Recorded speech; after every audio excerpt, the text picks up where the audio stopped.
તમને બધાને મારા જય શ્રી કૃષ્ણ, શ્રાવણ મહિનાના હર હર મહાદેવ। મારું નામ છે દક્ષા અને તમારું બધાનું સ્વાગત કરું છું ગુજરાતના જાયકામાં। આજે આપણે બનાવવાની છે ઠાકોરજીની એટલે કૃષ્ણ ભગવાનની પંજરી। ચલો તમને એની રેસીપી આપી દઉં। આ છે આખા ધાણા 300 ગ્રામ, 200 ગ્રામ ટોપરું છે, થોડાક સુવાદાણા છે, એ તમારે વધારે લેવા હોય તો તમે લઈ શકો। થોડો ગુંદર લીધો છે ક્રંચી માટે, થોડા ઘીની જરૂર પડશે, 200 ગ્રામ ખાંડ છે દળેલી અને થોડા કાજુ બદામ છે।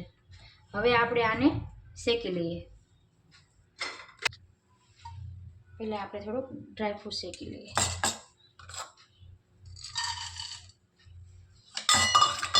ડ્રાયફ્રૂટ પણ તમારે વધારે લેવા હોય તો તમે લઈ શકો, ઓછા વધારે કરવા હોય તો તમે કરી શકો। થોડો કલર ચેન્જ થાય ત્યાં સુધી શેકવાના છે।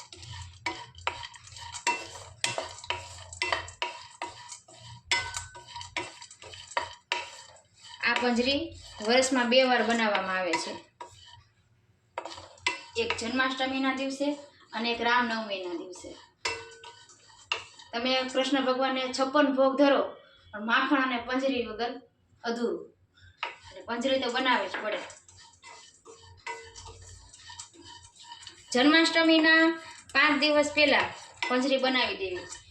કેમ? અગાઉ બનાવવાથી એનામાં થોડું મિક્સ કરીને સ્વાદ બહુ સરસ આવે છે, એટલે અગાઉ બનાવવાની, ક્યારેક નહીં બનાવવાની।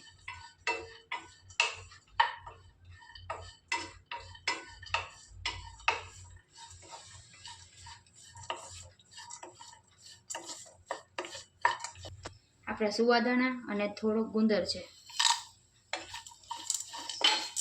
તમારે સુવાદાણા પણ તમારે વધારે લેવા હોય તો તમે લઈ શકો છો, અને સૂંઠ પણ લેવાની છે। સૂંઠ મેં નથી લીધી કેમ કે થોડીક ગરમ હોય છે, એટલે બાકી આમાં સૂંઠ હોય જ।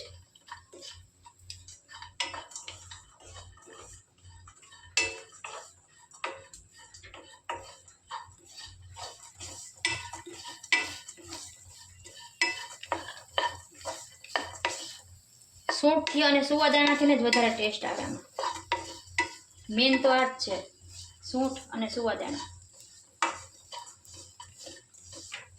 સૂંઠવાળી પંજરી કોઈ અમારે ઘરે નથી ભાવતી, એટલે સૂંઠ નથી એડ કરતી આમાં।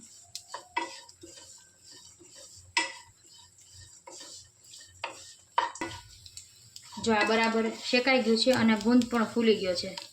હવે આપણે એને એક પ્લેટમાં નીકાળી દઈશું। હવે આપણે આ ધાણા શેકી લેવાના છે, ઘી એડ નથી કરવાનું, એમ જ શેકવાના છે।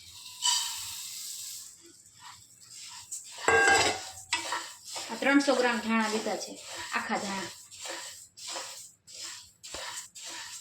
આમાં તમારે જો ઓછી બનાવી હોય તો તમે એક બાઉલ લઈ શકો, એક વાટકી પણ ચાલે।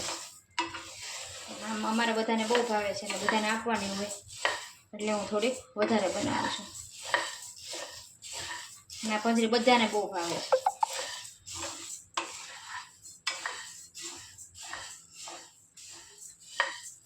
ગેસ સ્લો ટુ મીડિયમ જ રાખવાનો, બહુ ફાસ્ટ નહીં રાખવાનો।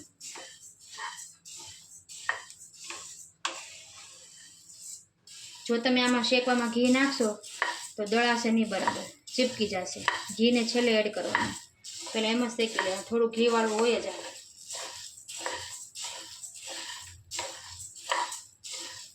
આ શેકાઈ જશે એટલે સુગંધ મળશે આવો, એટલે ખબર પડી જાય કે શેકાય, કે થોડો કલર ટ્રાન્સફર થવા દેવાનો બસ।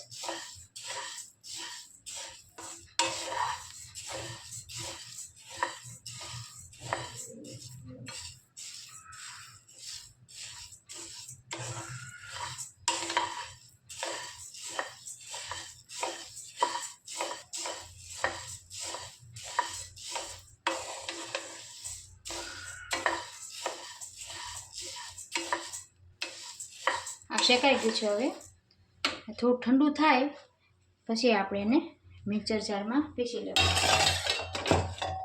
થોડું ઠંડુ થવા દેવાનું। હવે આ ઠંડુ થઈ ગયું છે, હવે આપણે એને પીસી લઈશું। ભાખરી જેવું દળવાનું છે, નકર ધાણા જીરું થઈ જશે, કરકર દળવાનું છે।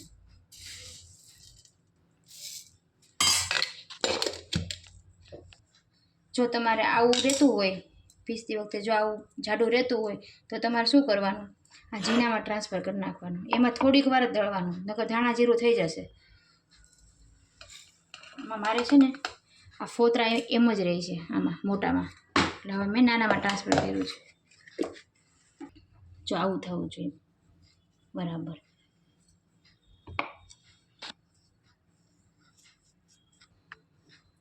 જો આપણા બરાબર દળાઈ ગઈ છે બધી. હવે આપણે એમાં આજે આપણે ડ્રાયફ્રૂટ રોસ્ટ કરેલું હતું એ એડ કરી દેવાનું. અને આ કોકોનટ, જો તમે ઓલો કપવાળો કોકોનટ લેશો ખમણેલું તો એમાં તમારે 10 દિવસમાં પંજરી પૂરી કરી દેવાની રહેશે. જો આ કોકોનટ લેશો તો તમારે 2 મહિના સુધી પંજરી એવી ને એવી રહે છે. અને પેલા કપવાળા ટોપરામાં કેવું થાય છે કે એમાં સ્મેલ બેસી જાય છે પંજરીમાં.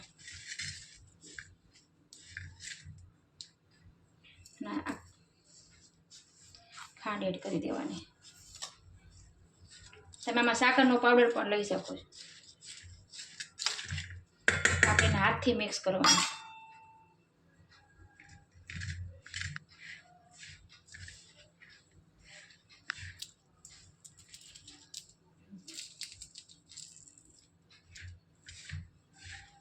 એકદમ મસ્ત બની છે.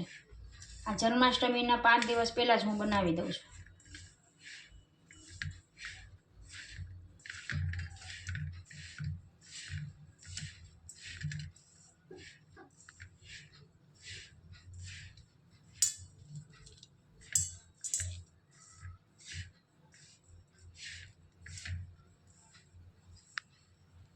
હવે એમાં આપણે ઘી એડ કરવાનું.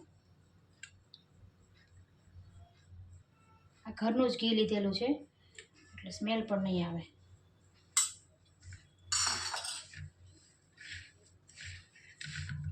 આ 2 મહિના સુધી એમ જ સારી રહે છે.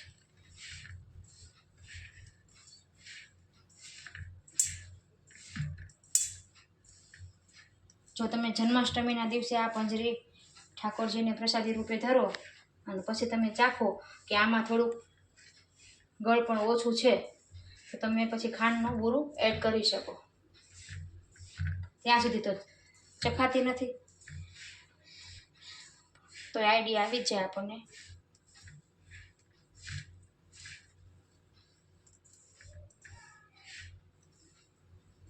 થોડી ખાંડ એડ કરી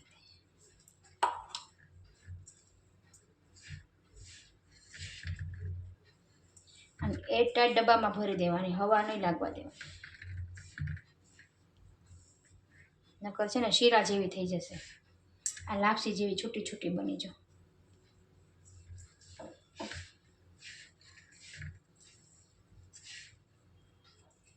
થોડું ઘી એડ કરવાનું છે.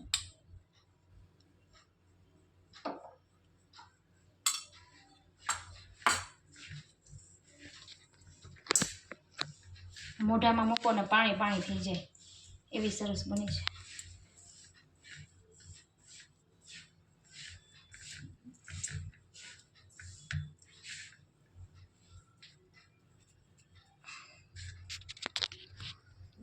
ચાલો આપણે હવે સર્વ કરીને તમને બતાવું.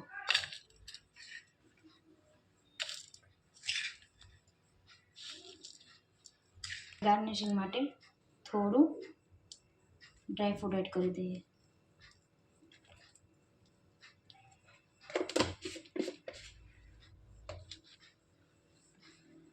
તૈયાર છે આપણી ઠાકોરજીની સરસ મજાની પંજરી.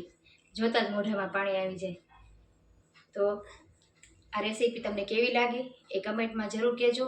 અને આનો રિવ્યૂ તમે કેવી રીતે બનાવો છો એ મને જરૂર કહેજો કમેન્ટમાં. અને મારી ચેનલને લાઈક, શેર અને સબસ્ક્રાઈબ જરૂર કરજો. અને બેલ આઇકન બટન દબાવવાનું નહીં ભૂલતા. જય શ્રી કૃષ્ણ. Thank you.